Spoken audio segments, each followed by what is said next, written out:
네, 사랑하는 거룩함의 광성교회 청년 여러분, 오늘도 이렇게 또 현장에서 그리고 영상으로 함께 예배드릴 수 있게 되어서 너무나도 반갑고 감사합니다. 또 오늘 저희 교회 처음 나오신 청년분들도 너무나도 환영하고 축복합니다. 옆에 분과 이렇게 인사했으면 좋겠습니다. 말하기는 좀 그러니까는요, 좀 마음을 담아서 추석 명절 잘 보내시라고 옆에 분 보면서 잠시 인사하도록 하겠습니다. 추석 명절 잘 보내세요.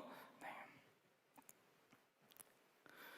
그럼 먼저 내일부터 어쩌면 이미 주말부터 추석 명절의 시간을 보내시는 분들이 상당히 많을 것 같아요. 그렇죠? 그래서 오고 가는 그 걸음 가운데에 또 안전하시길 기도하고, 비록 코로나 기간이지만 가족분들과 함께 또 행복한 시간을 보내시기를 소망합니다. 오늘은 바리새인과 세리 그리고 라는 제목으로 여러분들과 함께 말씀을 나누고 싶습니다.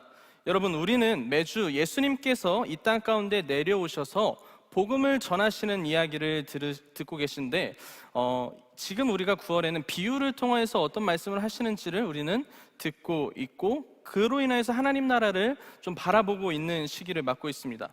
특별히 지난주 최 목사님의 설교를 통해서 지금 우리가 겪고 있는 이 시대와 이 시기는 비록 어렵고 우리가 힘들지만은 경작해야 되고 우리의 신앙을 다시 돌아보자라는 말씀을 해주셨습니다. 저는 먼저 이 말씀에 굉장히 큰 공감을 했어요. 우리는 이 시기 가운데 어떻게 나아가고 있습니까? 저에게도 스스로 질문을 해보니 하나님 앞에서는 언제나 늘 죄송한 마음을 좀 느끼게 되는 것 같더라고요. 여러분, 사람마다 우리가 회복해야 되는 것들이 있습니다. 그것들이 우리 모두의 삶에 회복되는 귀한 시간들이 있기를 소망하고 기도합니다. 아멘이십니까? 여러분들의 삶에도 동일한 은혜가 있기를 바랍니다. 그리고 오늘의 말씀을 통해 우리의 마음을 다시 회복하는 시간이 되시기를 기도합니다. 우리는요, 이번 달 예수님의 비유를 통해서 하나님 나라를 살아가는 자들이 어떻게 살아가야 되는지, 어떠한 마음으로 나아가야 되는지를 바라보고 있어요. 여러분, 먼저 이 예수님의 비유에서 우리가 좀 흥미롭게 볼 수 있는 것 중에 하나는요, 바로 모든 비유들이 실제 우리가 살아가는 삶에 있어서 바탕으로 이야기를 하고 있다는 거예요. 뭔가 우리가 공감하지 못하는 이야기, 마치 먼 이야기, 이런 이야기가 아니라요, 여러분들의 이야기, 나의 이야기, 그 당시에 실제로 있었던 그런 이야기들을 통해서 예수님은 비유로 계속해서 이야기를 하고 계십니다. 그 당시 사람들이 살아가는 문화와 모습들 안에 굉장히 밀접하고 직접적으로 살아가는 그 삶의 일들을 갖고 예수님께서는 어떤 한 가지를 갖고 비유를 이야기하실 때도 있고요, 대조를 하면서 이야기를 하실 때도 있습니다. 비유는 주로 이 두 가지예요. 어떤 한 가지를 예시를 들면서 이렇게 해야 된다라고 이야기하는 것과 두 가지의 대조를 이루면서 어떤 것이 맞느냐, 어떤 것이 너의 삶에 옳으냐라는 질문을 우리에게 던져준다라는 사실인 거죠. 그러니 우리에게 멀리 떨어진 이야기보다는요, 지금 우리의 삶에 일어나는 일들입니다. 그리고 재밌는 사실 중 하나는요, 참 많은 비유 중에 특히 대조에서 말하는 비유는요, 뭔가 애매하게 이야기하지는 않으시고요, 되게 극과 극으로 이야기를 하세요. 그러니까 뭔가 여기에서 막 어떻게 애매하게 이렇게 이야기하는 것이 아니라 극과 극을 이야기를 하시면서 약간 다른 사람들이 들었을 때 굉장히 좀 이렇게까지? 라고 좀 충격을 받을 수 있는 생각과 마음도 들 수 있다는 거죠. 여러분, 그리고 오늘 제가 말씀드리고 싶은 것은요, 대조의 비유입니다. 두 사람의 이야기를 오늘 여러분들과 함께 나누기를 바랍니다. 오늘은 여러 비유 중 하나인 바리새인과 세리의 기도입니다.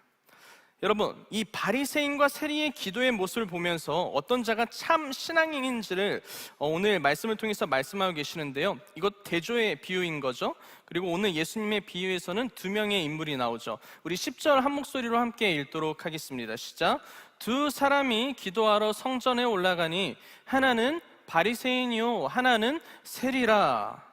어떤 인물들이 나옵니까? 한 명은요 바리새인이고 한 명은 세리가 나오죠. 여러분, 두 인물들을 우리는 정말 많이 사실은 들어봤겠지만 지금 우리가 가지고 있는 생각보다 먼저 그 당시의 문화와 모습을 통하여서 그들의 인물들의 모습을 바라봐야 하는 게 사실은 중요해요. 여러분, 먼저 바리새인 누구입니까? 여러분, 교회 다니시는 분들 바리새인 정말 많이 들어봤죠? 너 바리새인 같아. 그러면 욕이에요, 칭찬이에요? 욕 같죠? 네. 여러분, 바리새인은 어떤 느낌이 드나요? 지금 대부분 우리에게는 뭔가 부정적인 이미지로 바리새인의 모습이 사실은 잡혀 있어요. 그러나 그 당시 바리새인들은 굉장히 하나님을 잘 믿는 사람, 말씀을 잘 지키는 사람, 지금으로 말하면요, 사실 정말 독실한 크리스천의 모습을 띠고 있었던 게 바리새인이에요. 바리새인의 뜻은 구별된 자라는 뜻을 갖고 있습니다. 그들은 하나님을 믿는 믿음과 마음으로 세상 사람들과는 구별되게 살기를 원했던 자들이고 실제로 그렇게 살았던 자들이에요. 율법을 철저하게 지키던 사람들이었어요. 하나님의 말씀을 가장 소중히 여기는 자들이 바리새인이었고요, 그것이 자기들의 인생의 전부라고 여겼고 자신들에게 내려온 믿음의 전통을, 그 신앙을, 전통을 존중히 여겼고 또 중시하였고 말씀대로 해야 하는 것들을 철저하게 지켜나가는 사람들이 바리새인이었다라는 거예요. 그런데 자신들의 삶뿐만이 아니라 기도, 또 금식, 11조 생활, 구제 등 남들보다 언제나 모범을 보인 사람들이 바리새인들이었어요. 그런 사람들이 바리새인입니다. 그렇기에 그들의 엄격하고 철저한 신앙 생활은요, 사실 남들이 따라하기에는 너무나도 어려웠어요. 야, 우리가 어떻게 바리새인들처럼 믿음의 생활을 할 수 있을까? 우리가 저들처럼 정말 하나님의 말씀을 잘 지킬 수 있을까? 우리가 저렇게 기도하고 금식하고 맨날 하나님 앞에 나아갈 수 있을까? 그렇기 때문에 사실 많은 사람들이 존경을 하는 인물들, 존경을 받던 인물들이 바리새인이었다는 거죠. 바리새인들은 그 당시 굉장히 대단한 사람들이었어요. 우리 마치 바리새인 하면은, 아까 제가 바리새인 같아요 라고 하면은 기분 나쁘시잖아요, 그렇죠? 그러나 그 당시 바리새인들처럼 살아가는 것이 사실 여간 쉬운 게 아니었다라는 거죠. 그리고 오늘 나온 두 번째 인물은 누구죠? 세리죠. 여러분, 이게 바리새인 이름이 아니죠. 세리도 이름이 아니에요, 그냥. 세리는 누구입니까? 세금을 걷는 사람을 말하고 있어요.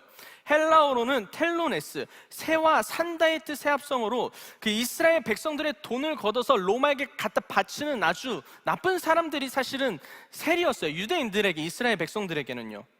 이스라엘 백성들에게 이 세리는 너무나도 달갑지 않은 존재였죠. 왜냐하면 자신들의 세금을 걷어서 로마에게 주는 역할을 한 사람들인데, 이쯤에서 왜 세금을 걷는 게 문제가 될까요? 라고 생각할 수도 있는데, 이 세금을 그냥 걷는 게 아니고, 예를 들어서 10,000원을 내야 하면은 10,000원만 걷는 게 아니고 막 20,000원, 30,000원씩 걷어서 자기의 배도 배부르고, 사실 로마에게 갖다 바친다는 것 자체가 유대인들, 이스라엘 백성들에게는 좋지 않은 거잖아요. 그렇기 때문에 유대인들, 이스라엘 백성들은 세리들을 보고 나는 그냥 저 사람이 싫어, 나는 세리들이 싫어 라고 이야기한 게 아니라, 어떻게 생각했냐면 이 정도가 아니라 세리는 죄인이야, 창기야, 이방인이야 라고 할 정도로 그들을 경멸하고 사실 싫어했어요, 이스라엘 백성들은요. 그리고 그들을 배척하고 비난하기 일쑤였다는 거죠. 여러분, 오늘 이 비유에 등장하는 두 인물들은요, 상당히 대조적인 모습을 보이고 있습니다. 그런데 마치 우리가 처음에 제목이 바리새인과 세리라고 했을 때 우리는 이렇게 생각했을 거예요. 바리새인이 나빠, 그렇죠? 세리가 좀 착하겠지? 그래서 막 이렇게 이야기하실까? 그런데 막상 그 문화의 초창기에 들어가 보면 어때요? 사실 보여지는 모습은 어떻습니까? 바리새인들이 착하고 세리는 그들에겐 좋지 않은 사람들, 나쁜 사람들이었죠. 자, 이제 두 인물의 상황과 환경은 이렇게 좀 설명을 드렸어요. 그리고 같은 성전에 같이 두 인물이 기도하러 올라갔습니다. 그리고 같이 하나님께 기도하기 시작합니다. 그런데 잘 들어보면요, 이 두 명의 기도의 모습이 너무나도 다르다는 것을 우리는 여기서 알 수 있어요. 먼저 바리새인의 기도를 한번 보도록 하겠습니다. 11절, 12절 함께 읽어보도록 할게요. 시작. 바리새인은 서서 따로 기도하여 이르되, 하나님이여, 나는 다른 사람들 곧 토색, 불의, 간음을 하는 자들과 같이 아니하고 이 세리와도 같이 아니함을 감사하나이다. 나는 일해에 2번씩 금식하고 또 소득의 11조를 드리나이다 하고, 원래 말씀 읽고 아멘 해야 되는데 그렇죠? 여러분, 바리새인은 어떤 모습으로 무엇을 기도합니까? 바리새인은 서서 따로 기도를 하고 있어요. 그리고 이렇게 기도를 했죠. 하나님, 나는 다른 사람들, 곧 토색하는 자들, 불의한 자들, 가늠하는 자들과는요, 저는 같지 않아요 라고 기도를 하기 시작하고, 또 어떤 기도를 하죠? 옆에 있는 세리가 기도를 하는데, 하나님, 저는 저 세리랑 같지 않아요. 저는 저 인물이랑 동급으로 생각하지 말아주세요 라고 말을 하고 있는 거예요. 그리고 아시지 않습니까? 라고 하면서 나는 일회에 2번씩 금식하는 사람이고 또 소득의 11조를 하나님 앞에 드리는 사람입니다 라고 이야기를 합니다. 여러분, 여기서 앞서 나왔던 토색과 불의를 원어의 뜻으로 이야기하면요, 토색은 권력의 힘을 이용하여 돈이나 물품 따위를 강요하며 억지로 달라고 하는 것을 이야기하는 거예요. 불의는 의롭지 못하고 성경에서는 좀 죄와 동일한 의미로 쓰여져 있는 거예요. 토색한 자들, 불의한 자들, 가늠한 자들과 같지 않고 난 저기 있는 세리랑도 하나님 같지 않아요 라고 이야기를 하고 있죠. 저는 이 토색이란 단어를 보면서 어쩌면 이 돈에 대한 문제를 같이 약간 일러 바치는 느낌인 거예요. 자기 권력 이용해서 돈 뺏고 그러는데 저는 돈은 안 뺏어요. 저는 하나님만 바라고 하나님만 기도하는 사람이지 않습니까? 라고 좀 이야기하는 것처럼 생각도 들더라고요. 그렇게 바리새인은 기도합니다. 그렇다면 여러분, 세리는 어떻게 기도하는지 한번 좀 봤으면 좋겠습니다. 띄워주시죠. 네, 함께 읽도록 하겠습니다. 시작. 세리는 멀리 서서 감히 눈을 들어 하늘을 쳐다보지 못하고 다만 가슴을 치며 이르되 하나님이여 불쌍히 여기소서 나는 죄인이로소이다 하였느니라. 아멘. 여러분, 세리는 하나님 앞에 잘 나아가지도 못했습니다. 멀리 서서 감히 눈을 들어 하늘을 쳐다보지도 못하고 외치는 말이 다만 가슴을 치며 이르되 하나님이여 나를 불쌍히 여기소서 나는 죄인입니다 라고 이야기를 하는 거죠. 여러분, 세리는 자신을 보면 나는 죄인이기 때문에 나를 불쌍히 여겨달라고 이야기를 하고 있어요. 이 당시 이스라엘 백성들, 그리고 유대인들에게 기도하는 습관, 그리고 모습들이 있는데요, 그 중에 하나가 하늘을 바라보고 하는 거예요. 하늘을 바라보고 기도하는 겁니다. 기도하는 자세 중에 하나였어요. 그런데 이 세리는요, 그것조차 하지 못하고 고개를 숙이고 기도를 합니다. 가슴을 치며 라고 나오죠. 이 원래 뜻은 참회와 애통을 나타내는 말이고 반복적인 행위를 뜻해요. 그냥 한번 이렇게 탁 친 게 아니고 가슴을 치면서 애통하며 기도하고 있다는 사실입니다. 두 번째, 불쌍히 여기옵소서는요, 진정하옵소서, 분노하지 마옵소서라는 의미를 갖고 있어요. 그러니까 세리가 기도하면서 나아갈 때의 본래 뜻은 무엇입니까? 가슴을 치며 애통하며 하나님이 두렵고 하나님이 무섭기도 하고 하나님 앞에 자신을 어떻게 나아가야 될지조차를 가늠하지 못하여서 고개조차 들 수 없는 그 상황의 모습들을 우리는 볼 수 있다는 거예요. 사랑하는 청년 여러분, 두 사람의 기도는 어떻습니까? 여러분들이 보시기에 처음에 제가 설명드렸던 바리새인의 모습, 그리고 세리의 모습이 있었을 거예요. 근데 마치 기도의 모습을 보니 너무 정반대의 모습 같죠? 계속해서 대조를 이루고 있습니다. 바리새인은 자신이 하나님의 말씀을 잘 지키는 것을 나타내며 하나님께 기도합니다. 여러분, 바리새인의 기도를 보면 얼마나 잘 지켰습니까? 얼마나 잘 행했어요, 그렇죠? 말씀하신 대로 열심히 살아간 자들이 바리새인이었다는 거예요. 그런데 한 명은요, 하나님 앞에 잘 나아가지도 못하고 죄인이라고 고백을 하고 있어요.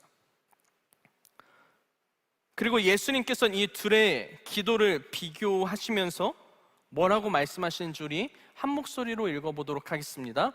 시작. 내가 너희에게 이르노니 이에 저 바리새인이 아니고 이 사람이 의롭다 하심을 받고 그의 집으로 내려갔느니라. 무릇 자기를 높이는 자는 낮아지고 자기를 낮추는 자는 높아지리라 하시니라. 아멘. 여러분, 예수님께서는 하나님께 나아가는 사람들의 모습, 기도하는 모습, 신앙의 모습 가운데에 가장 중요한 것을 이 비유를 통해서 말씀하셨다는 사실입니다. 이 비유의 첫 출발은요, 오늘 읽지는 않았지만 9절에 뭐라고 이야기를 하냐면 자기를 의롭다고 믿고 다른 사람을 멸시하는 자들에게 이 비유로 말씀하시니 그 다음에 오늘 본문이 나와요. 이미 9절에 그 전제를 깔고 시작을 합니다. 스스로 의롭다고 생각하는 바리새인들에게 말씀하신 것으로부터 출발을 한 거죠. 그렇게 예수님이 보시기에 자기를 높이는 자들은 누굽니까? 결국 바리새인들이었던 거예요. 자신을 낮추는 자는 결국 누구였습니까? 세리였다라는 거죠. 여러분, 바리새인의 기도를 보면 사실 참된 하나님을 믿는 하나님의 사람처럼 보였습니다. 그러나 그 의가 처음에는 정말 하나님을 향해 있었을 거라 저도 생각을 합니다. 하나님을 바라보고 하나님의 말씀을 지키는 게 너무나도 중요하고 이 행위가 나의 삶 가운데의 전부라고 어쩌면 생각하고 살았을 거예요. 그런데 그 의가, 하나님을 향한 그 마음이 하나님을 향한 의가 아니라 어떤 의가 됐죠?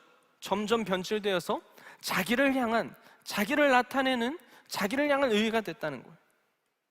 사실은 여러분, 그 행동 자체가 잘못되었다고 이야기하고 싶지는 않아요. 그렇게 살아가는 게 잘못된 건 아니에요. 너무나도 잘하는 거고 중요한 것이죠. 그러나 여러분, 하나님의 말씀을 지키고 행하는 것이 하나님 은혜에 힘입어서 지킬 수 있는 것이 아니라 자신의 능력과 자신의 힘이라고 여기고 있다는 것이 바리새인의 문제라는 거예요. 그래서 바리새인들의 고백, 기도를 바라보면은요, 하나님을 구하는 것이 아니라 자신들이 말씀을 어떻게 지키고 내가 어떻게 능력을 갖고 있고 내가 무엇을 하고 내가 이렇게 살아가고 있고 내가 저렇게 살아가고 있는지를 배열해서 기도를 하고 있는 모습을 바리새인의 기도를 통해서 볼 수 있어요. 하나님, 나는 이렇게 지키고 있어요. 하나님, 나는 신앙생활을 이렇게 하고 있어요. 하나님, 내가 금식하고 내가 기도하고 주일날마다 예배 드리고, 이렇게 이야기를 하면서 말합니다. 하나님의 은혜로 말미암아 살아가는 것이 아니라 자신의 행동을 마치 하나님 앞에 나아가는 능력이라고 여기는 거죠. 하나님의 말씀을 지키는 자들이었지만 그들은 시간이 지날수록 교만해졌고, 말씀을 지키지 않는 자들, 그들을 보면서 우리는 저들과 다르다라고 이야기를 해요. 얼마나 정말 저는 이게 너무 진짜 웃겨요. 세리가 옆에 있는 거 보고 하나님, 저는 저 사람이랑 달라요. 그게 감사해요. 하나님, 저는 말씀 잘 지키고 있고 쟤는 돈 걷고 그냥 남들에게 피해 끼치는 사람이니까는 저는 그런 자가 아니어서 너무 감사해요 라고 이야기. 감사돼요. 심지어 그러니까 모든 걸 감사해야 돼요, 여러분. 그렇죠? 아멘이시죠? 네. 감사해야 되는데 저는 정말 이런 것까지 감사하는 바리새인의 모습을 보고 야, 정말 어떤 생각을 갖고 있을까라는 생각이 들더라고요. 바리새인을 하나님께서 구별된 자로 처음에 부르셨지만 이제는 그 구별을 하나님이 해주시는 것이 아니라 자기들이 구별해서 살아가고 있다는 거예요. 여러분, 이 모습이 우리에게는 없을까요? 자기 의를 높인다는 것은 바리새인처럼 사는 것을 넘어서 사실은 내가 교만하여 어떤 것을 의미하냐면 하나님이 이 순간에 없어도 살아갈 수 있다고 생각하며 살아가는 자들, 그 사람들이 사실 성경에서는 교만한 자들이라고 이야기를 하고 있다는 것입니다.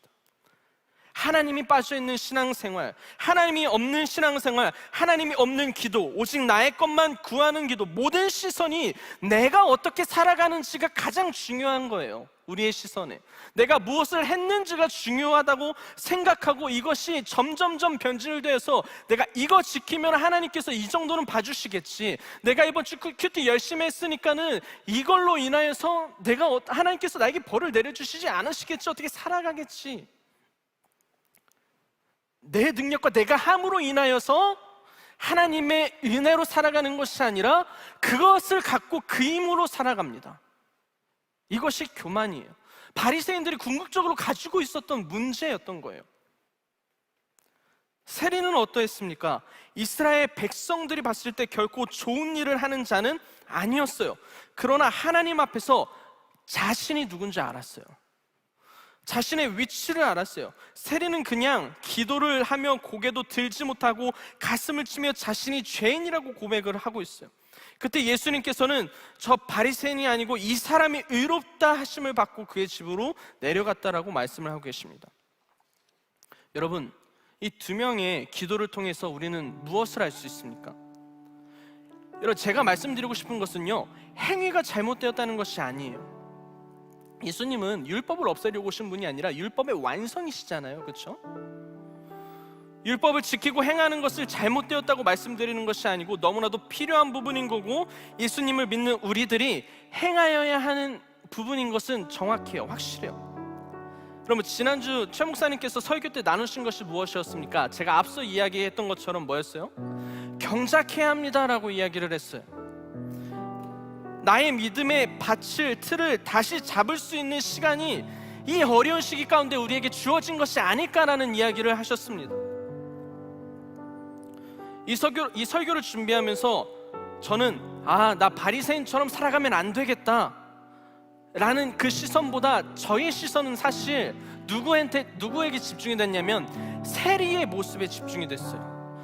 바리새인의 모습을 보면서 내가 중심 없는 행위를 하지 않으면 안 되겠다, 이것보다 세리가 어떻게 하나님 앞에 나아가는지를 집중하고 보게 하셨다는 거죠.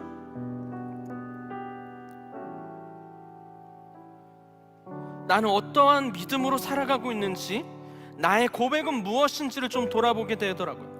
사역자로서, 하나님을 믿는 하나님의 자녀로서, 어쩌면 내가 지금까지 하는 행동들, 믿는 자의 모습들, 이것이 마치 내가 정말 하나님을 향한 믿음의 고백이었는지, 믿음의 기도였는지, 지금 내게 정말 필요한 것은 무엇일까? 지금 내가 정말 경작해야 되고 나의 밭을 가꾸기 위해서 내가 가장 중요한 것이 무엇일까라고 고민하고 기도하고 생각을 해보게 되었어요. 지금 우리의 신앙의 상황과 모습을 보면서 여러분들 회복하기 원하시는 분들이 계십니까? 지금 회복되기를 원하시는 분들이 계십니까? 내가 하나님 앞에 어떻게 나아가야 하는지 고민하시는 분들 계십니까? 내 지금 믿음의 신앙생활이, 내 마음이 진짜 썩어 문드러져 있는 이 상황 가운데에 어떻게 나아가야 될지 모를 때, 나의 믿음을 어떻게 회복해야 될지 모를 때, 나의 믿음이 무너져 있을 때 무엇을 바라봐야 될지 모를 때, 여러분, 하나님께서 원하시는 것, 하나님께서는요, 우리가 무엇을 잘하는 것을, 말하는 것을 과연 원하실까요? 여러분들이 하나님, 내가 이거 잘하고 있어요, 이거 저거 잘하고 있어요, 이것 좀 알아주세요 라고 말하는 것을 하나님께서 원하실까요? 원하실 수도 있겠죠. 그러나 여러분, 그것이 가장 중요한 게 아니라는 것이에요. 이미 하나님은요, 내가 어떻게 살아가고 있는지 다 알고 계세요. 여러분들이 어떤 것을 애쓰고 살아가는지 이미 다 알고 계세요. 얼마나 하나님을 찾고 있는지 이미 다 알고 계시고, 얼마나 큐티하고, 얼마나 기도하고, 얼마나 주일 예배 가운데 성실하게 행하고 살아가는지를 이미 다 알고 계신다는 거예요. 그러나 우리에게 지금 가장 중요한 것, 가장 기초적인 것은 통회하는 심령이 나에게 지금 있느냐예요.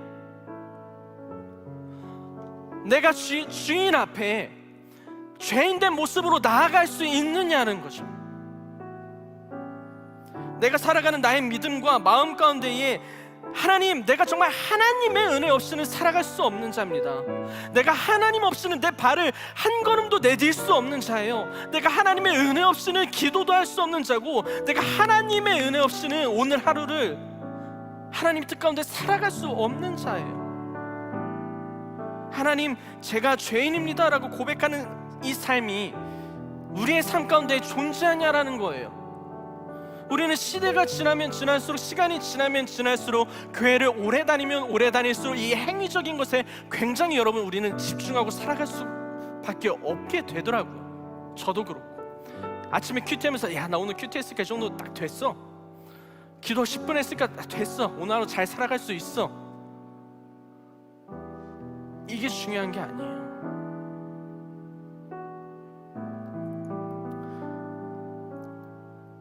그런데 청년 여러분, 우리는 오해해요. 늘 하나님, 나는 죄인이에요, 하나님, 나는 아무것도 할 수 없어요 라고 말하면서 마치 가끔 때론 쭈구리처럼 살아가는 우리들의 삶을 볼 때도 있어요. 나는 죄인이에요, 그래서 막 모든 힘이 정말 죄인처럼 살아가요. 모든 힘이 사라진 것처럼 살아가죠.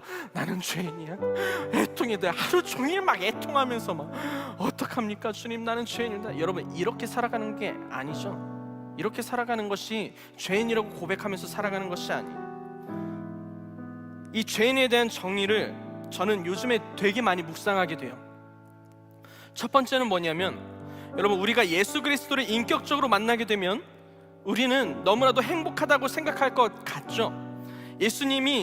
우리가 예수님을 처음 만나면, 와, 예수님 나의 구세주시구나, 내가 정말 구원받은 사람이구나, 예수님께서 나를 구원하셔서 선택받은 민족이구나, 선택받은 사람이구나 라고 생각할 것 같죠.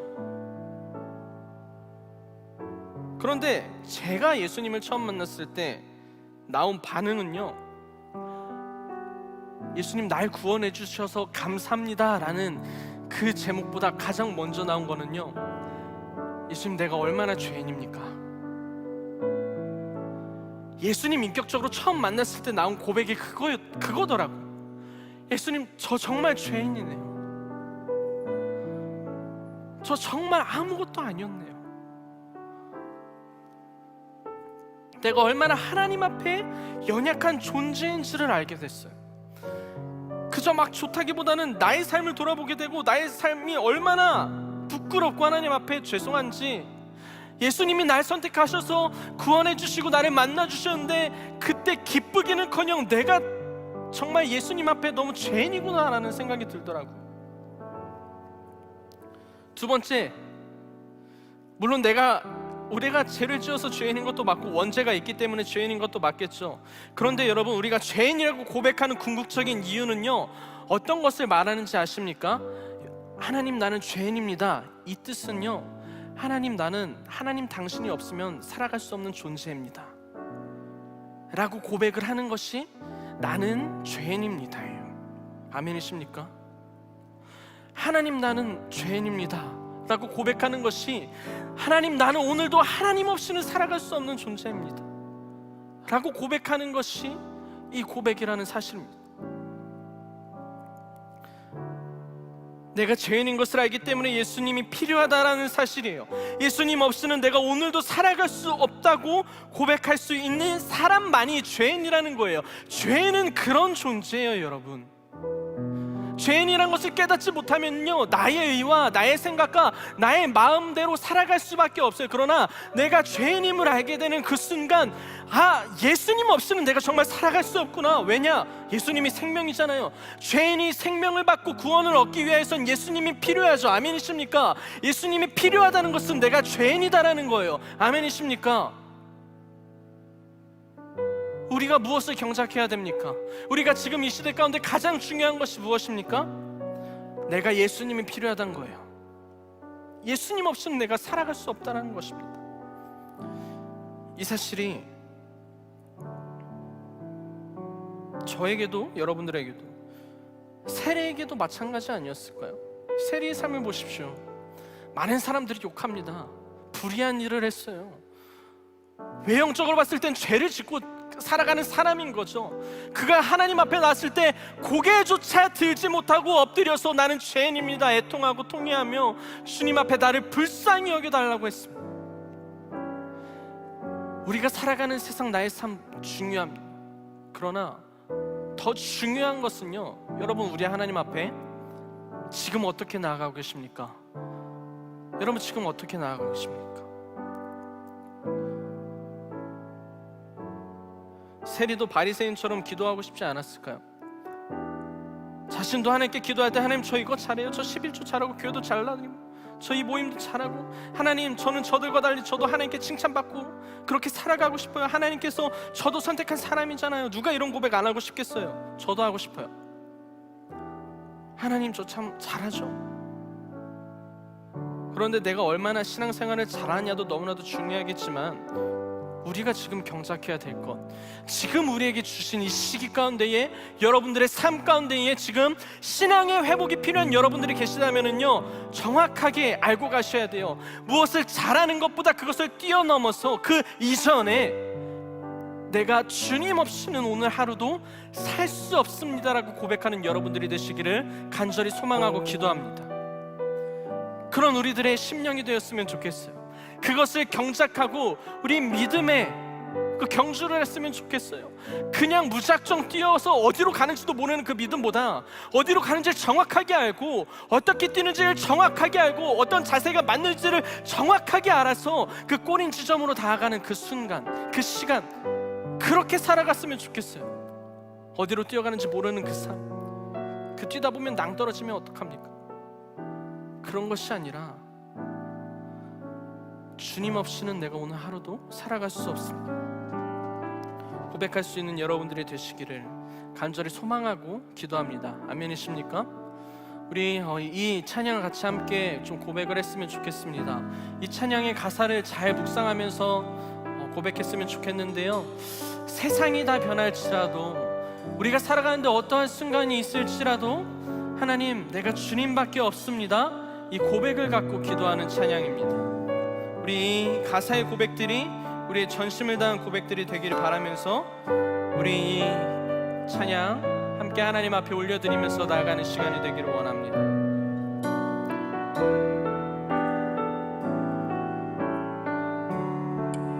세상 다 변하고 세상 다 변하고 이 삶의 끝이 와도 주 없이 살 수 없네. 아멘. 주만이 내 영광, 주만이 내 영광, 변치 않은 진리, 주 없이 살 수 없네. 세상 다 변하고 세상 다 변하고 이 삶의 끝이 와도 주 없이 살 수 없네. 이것이 우리의 고백이었으면 좋겠습니다. 주만이 내 영광, 변치 않은 진리, 주 없이 살 수 없네. 우리 고백합시다. 내 주 없이 살 수 없네. 주 없이 살 수 없네. 내 주 없이 살 수 없네. 내 인생의 등대, 내 삶의 소망, 내 주 없이 살 수 없네. 우리 한 번 더 고백합시다. 세상 다 변하고 세상 다 변, 이 삶의 끝이 와도 여러분, 우리는 주님 없이는 살아갈 수 없는 존재입니다. 아멘. 주만이 내 영광, 주만이 내 영광, 변치 않는, 주 없이 살 수 없네. 우리 마음 다해서 주님 앞에 고백하면서 나갑시다. 내 주 없이, 주 없이 살 수 없네. 내 주 없이, 주 없이 살 수 없네. 아멘. 인생의 등대, 내 삶의 소망, 주 없이 살 수 없네. 내 주 없이 살 수 없네. 아멘, 아멘. 주 없이 살 수 없네. 내 인생의 등대, 내 삶의 소망, 주 없이 살 수 없네. 우리 시간 기도하면서 나갈 때 하나님, 그렇습니다. 우리가 무엇을 경작해야 됩니까? 물으실 때에 하나님, 나는 죄인입니다라고 고백하게 하여 주시옵소서. 하나님이 죄인이라는 고백은 내가 예수님 없이는 살아갈 수 없습니다. 내가 주 없이는 오늘 하루도 살아갈 수 없는 연약한 존재니 주님, 나를 붙잡아 주시옵시고 주님 은혜 가운데 인도하여 주시옵소서. 우리 기도 제목을 갖고 우리 주여 한번 외치고 간절하게 주님 찾으면서 기도하도록 하겠습니다. 주여,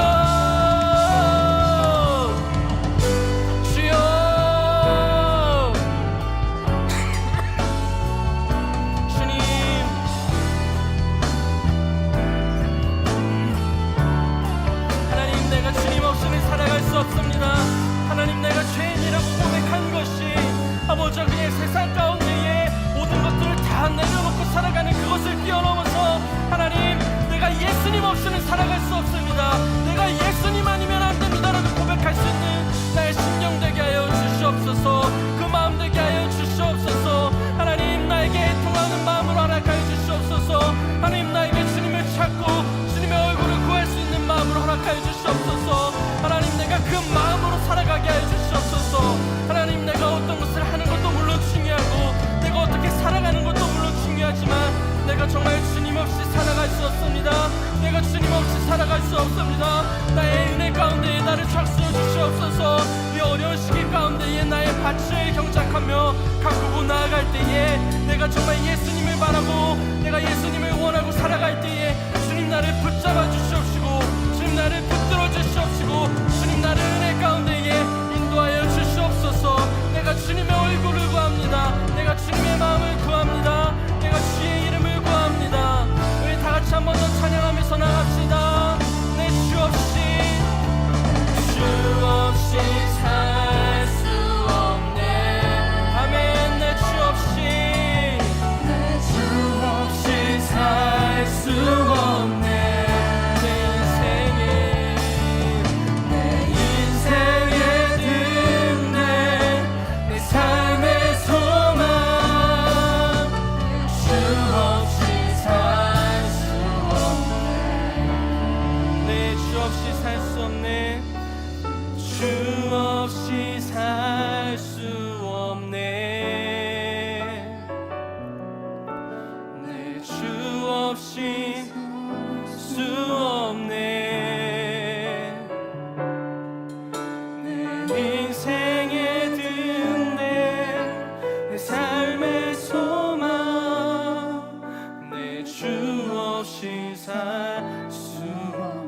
목소리로만 고백했으면 좋겠습니다. 내 주 없이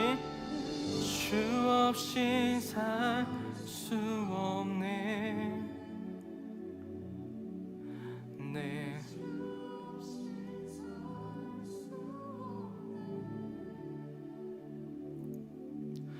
내 인생 내 삶의 소망 내 주 없이 살 수 없네. 하나님, 우리는 당신 없이 살아갈 수 없습니다.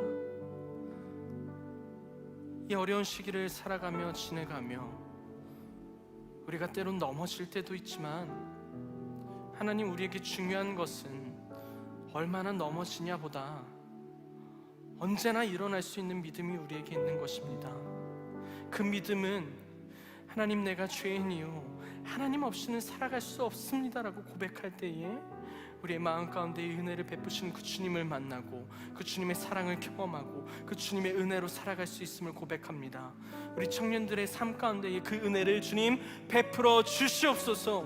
연약하고 부족할지라도 내가 주님을 바라보고 주님을 사모하고 주님의 얼굴을 구하면서 살아가게 하여 주시옵소서. 그러나 하나님, 이것이 나의 힘으로 안 됨을 고백합니다. 내가 주님 없이는 안 됩니다. 내가 하루를 살아가는 것도, 숨을 쉬는 것도, 내가 일을 하는 것도, 내가 꿈을 꾸는 것도, 내가 비전을 갖고 나아가는 것도, 이 모든 것이 주님의 은혜가 있어야 가능하다는 것을 인정하고 고백하면서 나아갈 때에 주님, 나를 붙잡아 주시옵소서. 주님, 우리를 인도하여 주시옵소서. 나의 믿음의 그 삶 가운데에 주님 동행하여 주시옵소서.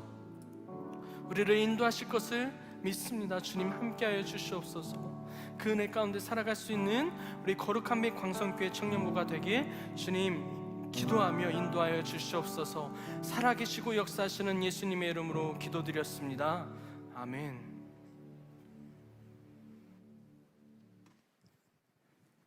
이제는 우리의 길과 진리와 구원 되시는 주 예수 그리스도의 은혜와 우리의 중심을 보시고 받으시기 원하시는 아버지 하나님의 진실하심과 하나님 앞에 진실한 마음을 드릴 수 있도록 도우시는 성령 하나님의 함께하심이 우리의 연약한 실존을 인정하고 다시 하나님의 도움을 바라며 살기 원하는 모든 청년들과 그 삶의 자리 위에 이제로부터 영원까지 함께하시기를 간절히 축원하옵나이다. 아멘.